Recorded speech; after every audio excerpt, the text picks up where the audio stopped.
Magandang gabi po sa Alexander Lexter Juice ang babalik para sa inyong update on Roja mga kaibigan. Kanina ay pinakilala na po kung sino-sino ang mga characters na magbibigay buhay sa seryeng Roja na malapit na pong magbubukas. Kaya narito po, kilalanin natin sila. Sino-sino ba sila? At anong mga kanya-kanyang role nila sa seryeng Roja? Let's go! Dream Getaway, isang bakasyon Kailangan nilang magbayad sa lahat ng ginawa na sa akin. na mahal ang kabayaran.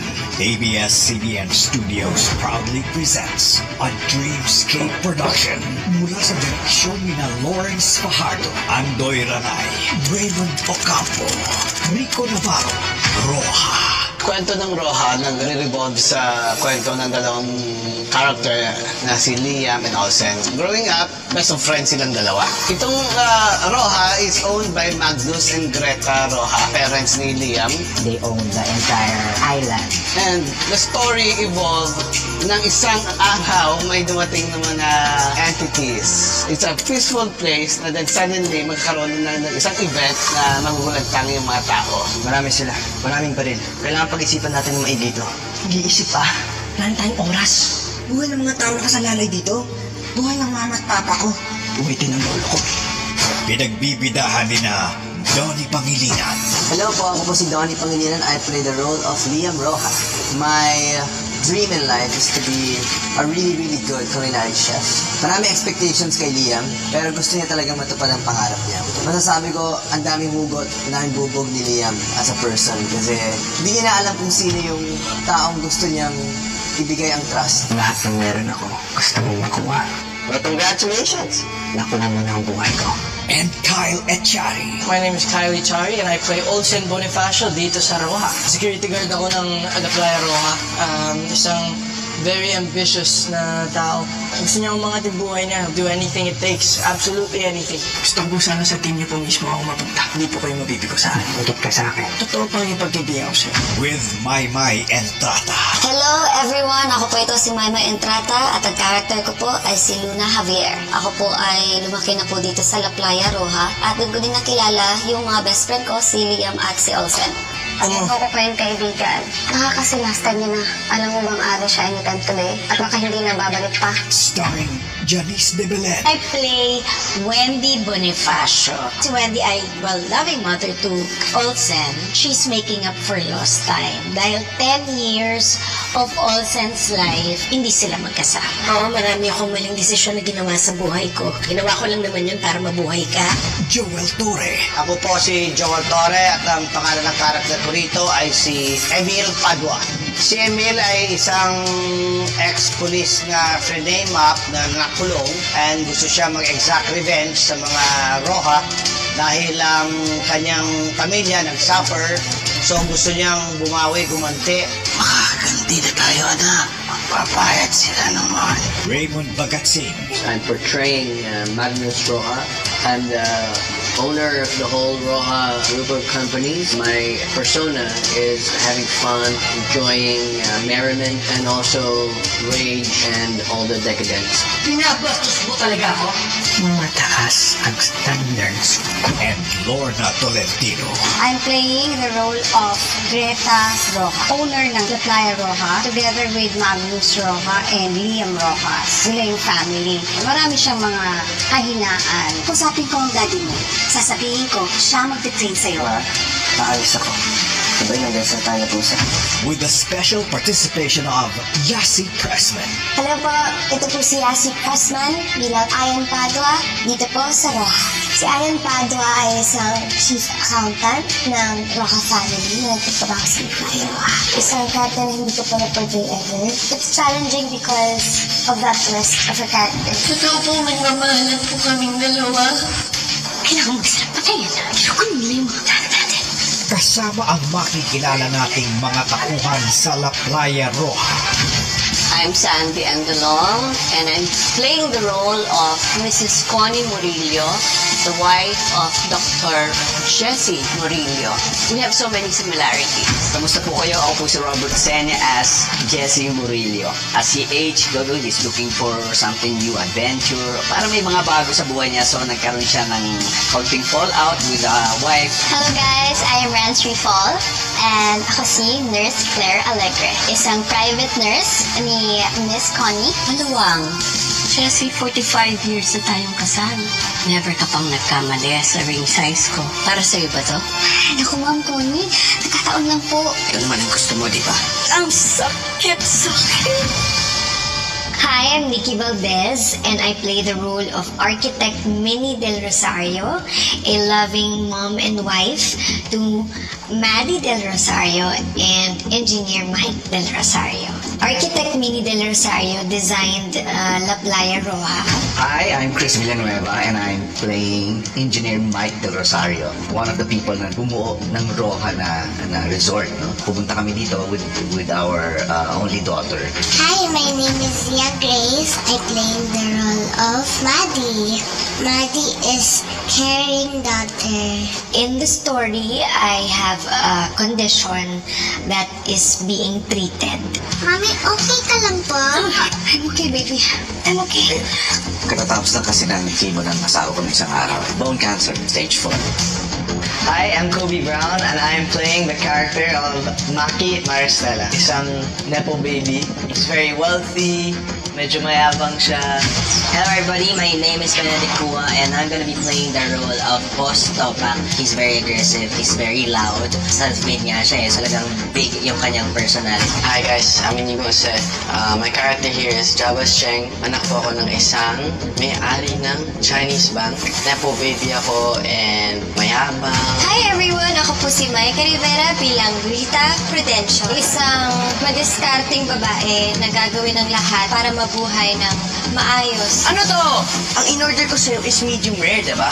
Oh, well done to, diba? Sir, ulitin ko na lang. Saan ba manager mo? Maki! Kanina ka pa dyan eh. Dito na. I love you, bro! Hi, I'm AC Bonifacio and I play Jules Santos. Jules is a vlogger, an influencer. She's playing this part, a love team with Bugs, but in real life, obviously, she is alone. What's up guys, it's Emilio Diaz and I'm playing Bogs Lim, an influencer from Tondo. He's the cameraman of Ice and Jules. He's the real-life boyfriend of Ice and on-screen partner of Jules. Hi everyone, this is Silhouette and I'm excited to play the role of Mama Ona. Mama Ona is such a fun character to play. He is a mother, he is a father, played in one body. I'm Kai Montanola and I play Ice Mercado. Ice is an influencer. Tas best friend niya si Jules. Naiirita na din siya kasi yung real-life partner niya na si Bogs. Yung on-screen partner kasi niya is Jules. She's still in the phase of parang okay naman ako pero the things happening around me aren't okay. I-share namin sa inyo sa next vlog namin, guys, ha? Andyan na yung love team na yan. Bakit mo pa sinagot pong si Bobs? Hindi naman po ako nagsaselos eh. Masama lang yung pakiramdam ko. Dapat lang, dahil alam mo, ikaw lang talaga ang mahal ko. Hi, hello, my name is Bernard Palarca and I play the role of Dado. He's an obsessive, compulsive character. I also have a younger brother here who he loves very much. Hello po, ako po si Harvey Bautista and I play Ian Menor, aka Quattro. He is the IT expert. Siya yung kapatid ni Dado. Na-preview na natin lahat ng cameras. Baka naman may namiss ka. Ano pa yung wala kang tiwala sa akin? Sinabi siya huwag mo tawagin, kuya. My name is Mark Abaya and I play Lucas Esteban, also known as Bishop Lucas, ex-military, dishonorably discharged. He's a mercenary.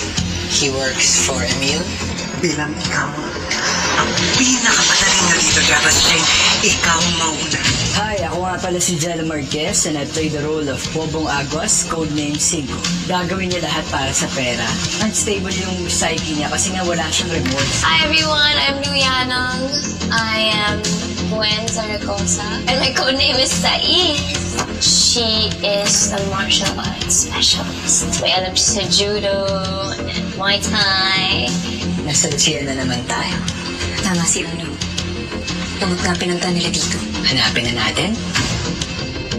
Hi! Ako pong si Ruby Ruby and I play the role of Manager Happy!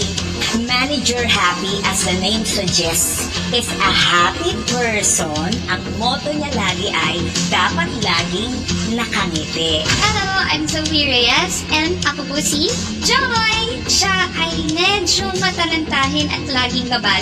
Hi everyone! My name is Inga Bagnaya and I play Love right here at Roja. Friends with everyone. Matagal na siya doon, so alam na niya lahat ng mga guests na laging pupunta dito. I am Angie Casilio. I will be playing the role of Grace. Masayahin, laging good vibes lang.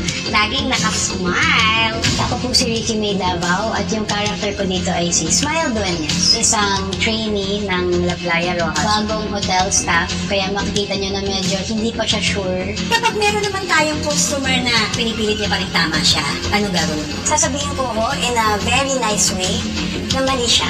Mali. Tutukan ka ba ng patalim o tutukan ka ba ng armalite? Ang sagot. Tama po kayo. Hindi na nila mapapansin yan. Dahil siguradong umaga pa lang, lasing na sila.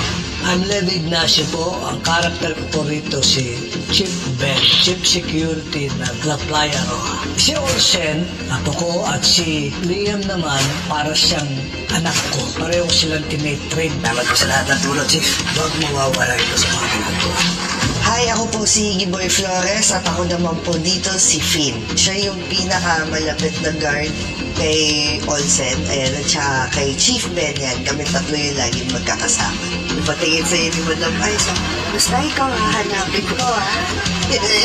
Hi, my name is Floyd Tena and I play the role of Captain Jericho Pasillo, ang isa sa mga pulis na nag-handle ng case ng La Playa Roja siege. I was told about the incident at La Playa Roja. It's not an incident, sir. Mukhang may prank call lang. Pinaghandaan mula sa pagpili ng lokasyon. First, makikita natin maganda yung lugar, napaka-peaceful, the way namin sinut ito, yung cinematography, makulay. Talagang visually, mapakita natin ganda ng Pilipinas. Of course, when we're in that setting, sobrang nakakagaan lang. The fact na we're at the beach every single day, parang hindi siya trabaho. Ito yung pinakamagandang location na napuntahan ko. Siyempre, ina-anticipate mo yung magagandang makikita mo. But at the same time, when you realize how deep the story is and what actually takes place, after some time, the whole resort becomes a hostage taking. Sa pagbuo ng mga eksena. So, when I read the script, because alam ko na may mga action sequences, naglagay kami ng time for the actors na magkaroon ng rehearsal. Meaning, may fight scenes. Nag-train kami ng mga actors. Nagkaroon kami ng freedom to play with all martial arts dito sa show na to. Sobrang grateful ako na train kami para ready din ako. When you really shot the action scenes, parang iba na yung mood sa set. Hindi kami napapagod dahil we all have a certain kind of passion and love for this project. At sa pagpapakita ng emosyon. Masaya yung cast na to, masaya yung grupong to because not sila came prepared. Nagiging mas seryoso yung tao, yung iba nagme-method na kasi tayo lang yung nandun, di ba? Wala kang maramdaman ng bigat. Magta-translate din yun sa screen pag napanood yun. Super blessed din ako kasi sobrang madali silang katrabaho. There was an immediate connection. Lahat po nakasama namin mga mabait. Tapos kapag trabaho din. We also do creative things like discuss our characters. So much fun to meet each and every and bond with whoever you get to bond with. This is your ultimate escape. I think what makes it special is the fact that you don't really know who will still be there in the next episode, what's gonna happen. Super excited for everyone to connect with us and feel the tension, feel the action and drama that we have to give. Everything is fast-paced, moving, and with all characters. Parang wala kang time magpahinga. So much mystery. Very unique story. Ang ganda po ng pagkakasulat. Pag nagbasa ka ng script, feel mo yung, exciting talaga siya. Kailangan sabaybayan mo na maigi para maintindihan mo kung sino ang may kagagawa nito, kung bakit siya ganyan. Siya pala yun. Hindi pala siya nito. Every scene, lagi ko sinisigaw after action is intense. If you're looking for action, thrill, ito yung show para sa iyo. Special about Roja, it's like 1001 films na ginawang isa. Magkukulay pula ang prime time. Mga kapamilya, ka-A to Z at mga kapatid, Well, exciting nights are here to come. Inimbitahan ko po kayong lahat. Panoorin nyo ang Roja. Bagong teleserye from Dreamscape. I think yung tema nito. So the audience will definitely be on edge. Yes, mga kapamilya, don't forget. Konti na lang, mapapanood nyo na po ang Roja. See you guys there. Roja. Ngayong November 21 sa Netflix. November 22 sa iWatch.